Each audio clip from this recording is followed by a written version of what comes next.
21 веке многостороннее сотрудничество может строиться исключительно на основе подлинного равноправия, взаимного учета интересов, совместной работы в интересах реализации общих целей.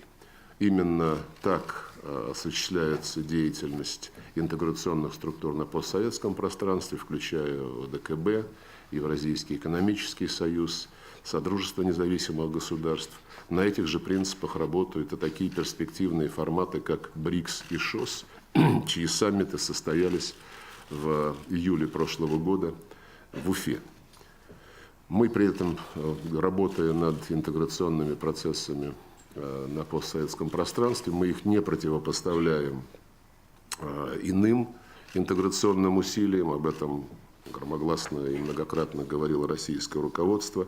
Мы готовы работать над гармонизацией интеграционных процессов, над выстраиванием мостов, в частности, между Европой, Евразией, Азиатско-Тихоокеанским регионом.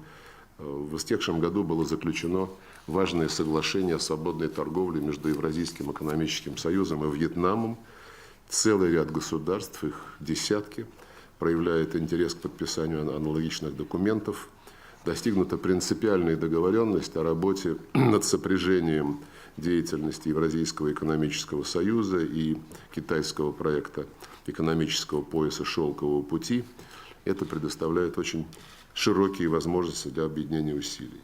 Помимо поступательного развития наших отношений, стратегического партнерства и всестороннего взаимодействия с Китайской Народной Республикой, мы укрепляли стратегическое партнерство с Индией, Вьетнамом, другими государствами Азиатско-Тихоокеанского региона, активно участвовали в деятельности многосторонних механизмов в АТР.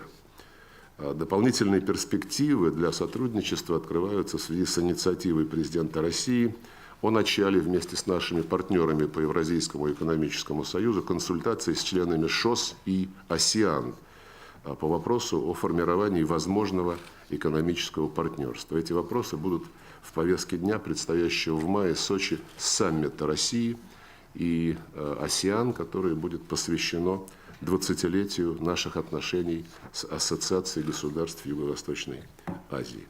Набирало обороты сотрудничество со странами Латинской Америки и Карибского бассейна, Африки, с теми объединениями и региональными структурами, которые действуют на этих континентах. Отмечу, в частности, традиционные и тесные контакты с Африканским союзом, с Лигой арабских государств, с Организацией исламского сотрудничества, с сообществом государств Латинской Америки и Карибского бассейна.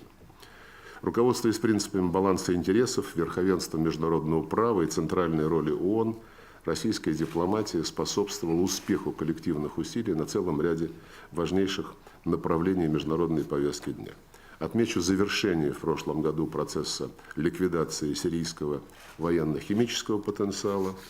Отмечу договоренность по урегулированию ситуации вокруг иранской ядерной программы.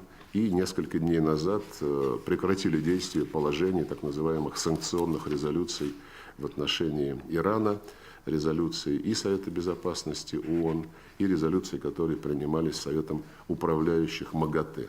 Тем самым началась практическая реализация совместной всеобъемлющей программы действий, которая обеспечит гарантии исключительно мирного характера иранской ядерной программы, которая будет осуществляться в полном соответствии с договором о нераспространении и с правилами МАГАТЭ о мирном использовании ядерной энергии.